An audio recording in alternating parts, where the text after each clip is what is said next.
এই মুহূর্তে এনসিপির যারা নেতাকর্মী রয়েছে ঠিক ঢাকায় যারা অবস্থান করছিল ঠিক তারা কিন্তু শাহবাগে অবস্থান নিয়েছে এবং তারা শাহবাগ ব্লকের কর্মসূচি রেখেছে। আমরা দেখছি যে ধীরে ধীরে কিন্তু তাদের নেতাকর্মীরা শাহবাগে অবস্থান নিচ্ছেন এবং এখানে স্লোগান দিচ্ছেন এই ব্লকেট কর্মসূচি। এবং আমরা যদি আপনাদেরকে জানিয়ে রাখি যে আজকের এই ব্লকেট কর্মসূচি কেন দেওয়া হচ্ছে এবং মূলত এনসিপির কেন্দ্রীয় নেতা যারা রয়েছে সার্জিস হাসনাত সহ যারা রয়েছে ঠিক তারা কিন্তু গোপালগঞ্জে গিয়েছে তাদের যে জুলাই পদযাত্রা রয়েছে সেই জুলাই পদযাত্রা সফল করতে। ঠিক সেই সময় গোপালগঞ্জে আওয়ামী লীগ নিষিদ্ধ সংগঠন আওয়ামী লীগের হামলায় কিন্তু অনেকে ধাওয়া পাল্টা দেওয়ার ঘটনা ঘটে।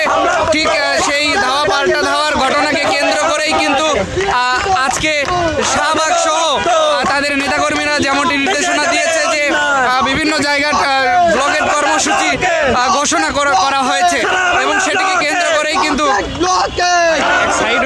সবাইকে দেখাবো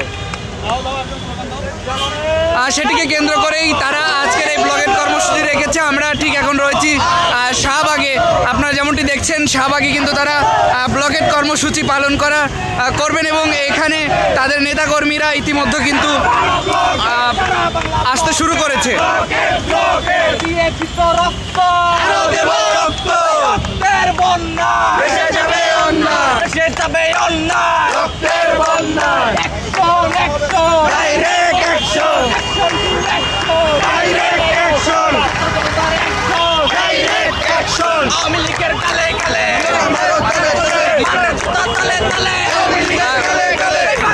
আজকে আপনাদের এই ব্লকেট কর্মসূচি কেন একটু জানাবেন। আপনারা দেখছেন যে গোপালগঞ্জে আমাদের জুলাই আন্দোলনের নেতা আমাদের নাহিদ হাসনাত সার্জিসকে যেভাবে আক্রমণ করতে পরিকল্পিতভাবে পুরা ইন্টারিম কোনো ব্যবস্থা নেই। এই জুলাই বিপ্লবীদের যেভাবে আক্রমণ করতে সারা বাংলাদেশ জুলাই আমরা এই ইন্টারিম অবশ্যই খুনিদেরকে বিচার করতে হবে এবং এই সন্ত্রাসী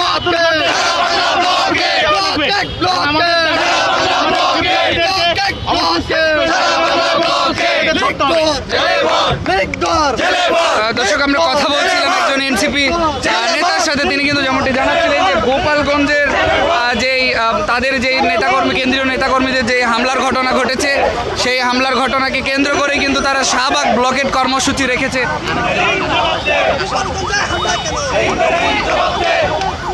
এবং ইতিমধ্যে আপনারা যেমনটি দেখছেন তারা যেমনটি জানিয়েছে যে তাদের নেতাকর্মীরা আরও আসবেন এবং তারা এখানে ব্লকেট কর্মসূচি রাখবেন। আমরা আরও একটু জানার চেষ্টা করবো যে তারা মূলত আপনারা এই আজকে এখানে কর্মসূচি কেন রেখেছেন।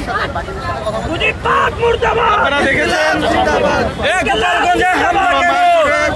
জাতীয় নাগরিক পার্টি এনসিপির গণপদযাত্রাকে কেন্দ্র করে সারা বাংলাদেশের সমস্ত শ্রেণী পেশার মানুষ এই দলের প্রতি হয়েছে। এই সম্পৃক্ততাকে ঘিরে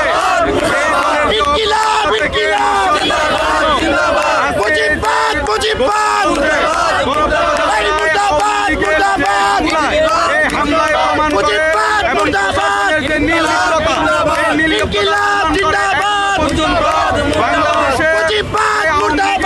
বাংলাদেশে বসে আছে এটাই তার বাস্তব প্রমাণ। আমরা দেখেছি এই ছাত্রলীগের নেতৃত্বে যে হামলা হয়েছে তার নেতৃত্ব দিয়েছে মিরপুরের ফারুক মোল্লা এবং সেখানে প্রশাসন যেভাবে নীরব রয়েছে এখনো পর্যন্ত আমাদের সেখানে কেন্দ্রীয় নেতৃবৃন্দ হাসনাত সার্জিস সহ নাহিদ ইসলাম এবং আক্তার সহ সবাই অবরুদ্ধ রয়েছে। এখনো পর্যন্ত প্রশাসন সেখানে গিয়ে উপস্থিত হয়নি। প্রশাসনের পর্যাপ্ত উপস্থিতি থাকা সত্ত্বেও আমাদের নেতৃবৃন্দকে এখনো পর্যন্ত সেখান থেকে উদ্ধার করেনি। আপনাদের ব্লকেট কর্মসূচি কতক্ষণ চলবে এখানে? আমাদের ব্লকেট কর্মসূচি শুধু শাহবাগ নয়, আমাদের যাত্রাবাড়ি, উত্তরা, মিরপুর সহ সারা বাংলাদেশে অলরেডি কুমিল্লা, ফেনী, নোয়াখালী সহ বগুড়া, গাজীপুর, ময়মনসিংহ সব জায়গায় আমাদের ব্লকেট কর্মসূচি দেওয়া হয়েছে। আমাদের নেতৃবৃন্দ উদ্ধার না হওয়া পর্যন্ত আমাদের এই ব্লকেট কর্মসূচি চলবে। আমরা এর মাধ্যমে আরও মেসেজ দিতে চাই প্রশাসনকে, পুলিশ প্রশাসনকে, ব্যুরোক্রেসিকে, যতদিন পর্যন্ত ফ্যাসিস্ট মুক্ত না হবে তারুণ্যের এই ফ্যাসিস্ট মুক্ত আন্দোলন অব্যাহত থাকবে। ধন্যবাদ। ঠিক আছে, ধন্যবাদ। ব্লকেট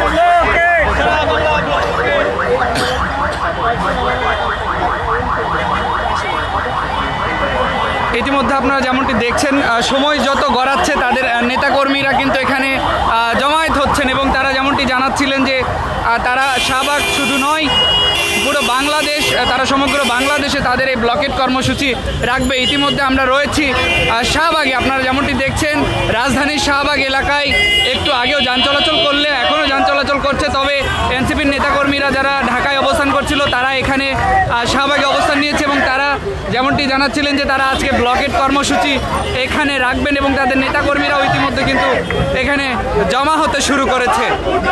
আমরা যদি জানিয়ে রাখি গোপালগঞ্জে এনসিপির কেন্দ্রীয় যারা নেতাকর্মী রয়েছে হাসনাত সারদিস সহ ডক্টর তাসনিম যারা এবং বিভিন্ন নেতাকর্মীরা সেখানে গিয়েছেন, তাদের উপরে গোপালগঞ্জের যারা আওয়ামী লীগের ছাত্রলীগের নিষিদ্ধ সংগঠনে যারা রয়েছে তারা হামলা করেছে বলে আমরা যেমনটি জেনেছি।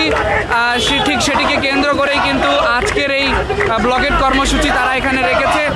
আমরা শাহবাগ থেকে সেটি আপনাদেরকে দেখানোর চেষ্টা করছি এবং আরেকটি বিষয় জানিয়ে রাখি, এনসিপির কার্যালয়ের সামনে কে বা কারা সেখানে একটি ককটেল রেখে যায় এবং পরবর্তীতে আইনশৃঙ্খলা বাহিনী এবং বোম ডিসপোজাল টিম এসে সেটি উদ্ধার করে এবং আমরা দেখেছি সেই বোমটি দীর্ঘ সময় অবিস্ফোরিত অবস্থায় সেখানে ছিল।